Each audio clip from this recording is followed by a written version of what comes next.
कृषि उपज मंडी कसरावत में सोमवार को कपास की पहली आवक के साथ नए सीजन की शुरुआत हो गई है। सुबह से ही किसानों ने 15 से 20 वाहन कपास की उपज मंडी प्रांगण में पहुंचाई। परंपरा के अनुसार मंडी सचिव MS चौहान ने विधि विधान से पूजा अर्चना कर खरीदी सीजन का शुभारंभ किया। इस अवसर पर मंडी कर्मचारियों और स्थानीय व्यापारियों ने भी भाग लिया और नए सीजन की शुभकामनाएं व्यक्त की। पूजा के बाद मंडी में नीलामी प्रक्रिया शुरू हुई, जहाँ कपास का अधिकतम भाव 5500 रुपये प्रति क्विंटल तक पहुंचा।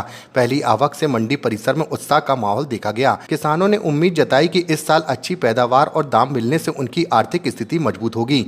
वहीं व्यापारियों का कहना है कि शुरुआती दौर में अच्छी आवक होना क्षेत्र के लिए शुभ संकेत है।